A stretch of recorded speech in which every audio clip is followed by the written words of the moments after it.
Welcome, I'm Wes, the sewing machine repair guy. We just hit 5,000 subscribers. Thank you so much. That is awesome. I can't wait to get into this next video with 5,000 subscribers. This is a Kenmore sewing machine. It was brought to me by a customer who's she's not afraid to do work herself. She goes and works on her sewing machine quite a bit. But this one, after she had gotten it fixed and gotten it working, then when she was cleaning up the house, her sewing machine was set up on the table and her dog came around and got all excited and then tripped over the cord and pulled the machine off the table. And now this machine is really difficult to operate. It's really hard to, so something has happened inside here that makes this really difficult to operate. So let's go ahead and take this machine apart and see what we can find, because that is not good.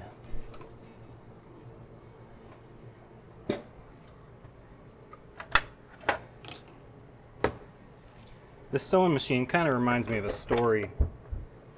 It's a story you may have heard about a company, and this company, a manufacturing company, had a problem with one of their machines.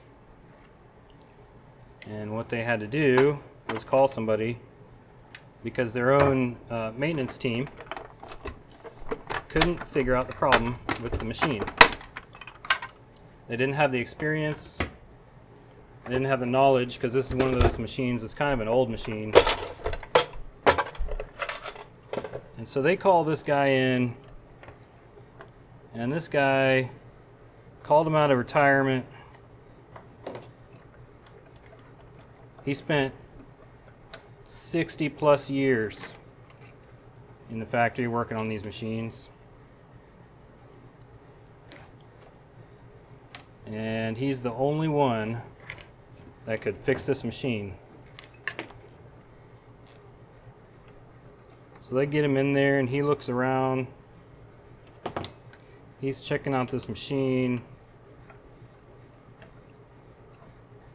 And what he does may surprise you. He walks around the side of this machine, takes out a hammer out of his belt, hits the side of the machine, and what do you know, that thing lit right up and started working again. And when the plant manager went and talked to the guy, asked him how much he'd charge, the guy said, "That'll be $10,000. Plant manager looked at him and said, "There is no way that I'm paying you $10,000 when all you did was hit this thing with a hammer. Anybody could hit that with a hammer. We're going to need an itemized receipt with everything in it that you did and what you're charging for everything that you did to fix this machine." Man said, "Sure, that's not a problem."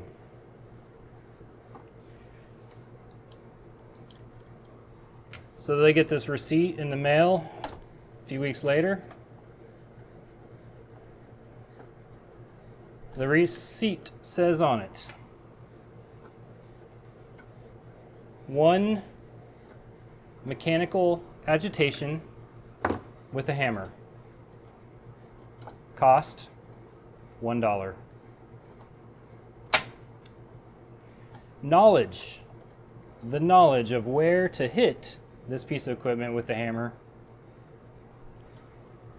$9,999. Sometimes all you need is your knowledge in order to get where you want to go.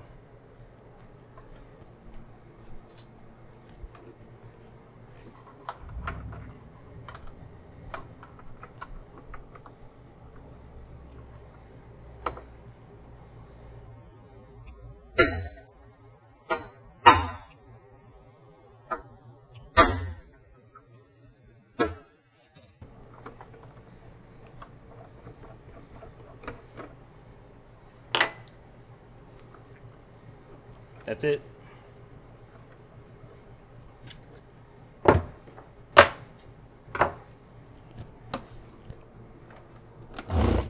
It's fixed.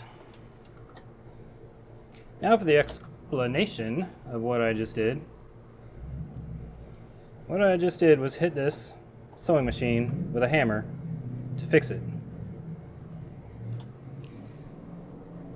When the sewing machine fell down, when Rover decided to trip over the sewing machine cord and cause it to fall down, the sewing machine must have landed on the hand wheel. And what that did was it shifted the shaft for the sewing machine over. And I'd say about a millimeter, you know, 1/8 of an inch for American types, you know, approximate. People ask me how you learn how to fix sewing machines. There's not a sewing machine school around that's going to teach you where to hit that hammer to make the sewing machine work again. That's just kind of to me, common sense. Now we're still going to have to check this machine and make sure it's operating correctly, because we've got a problem right here with the gear, because it hit something when it got shifted over. I don't think that's going to be that big of an issue. And then another problem we have, let's see if it's in here. So the customer gave me a bag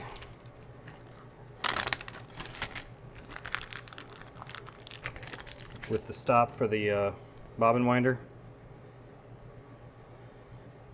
but I'm missing the nut, so I didn't hear the nut in the machine. It's definitely missing.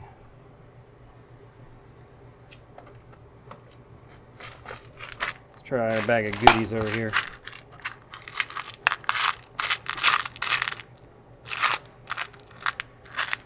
The more you fix stuff, the more you understand how things work, and you start to see patterns in how things break and what happens. Oh my goodness, are you kidding me? It's too big for that. I thought I had the right one. It's close. You start to understand how things break.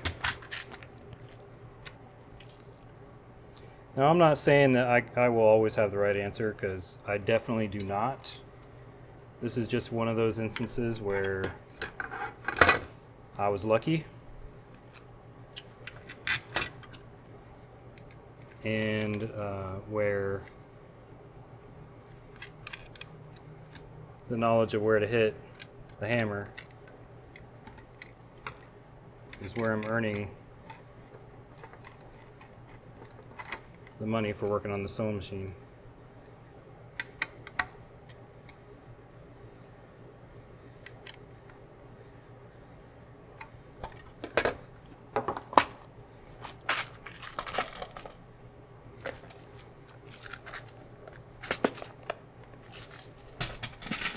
I'll give you a couple of giveaways for me when I looked in here.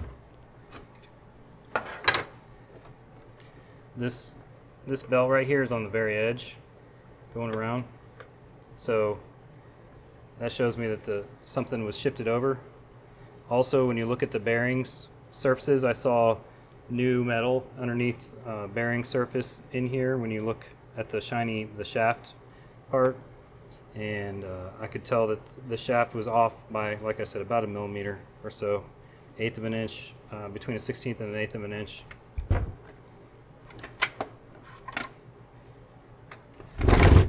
And as far as cleaning, this machine's very clean. I am going to oil, because I always oil every time I get in here. These have the sponge metal bushings or bearings surfaces, which do need to be oiled periodically, even though they are permanently lubricated, or so they say. But that, I mean, that turns so much better now.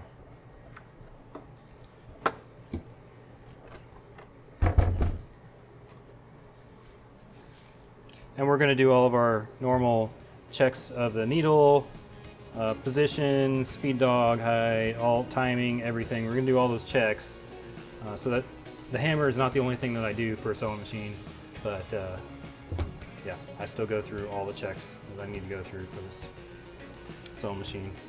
But that was a quick video. Hope you enjoyed it, and I will see you next time.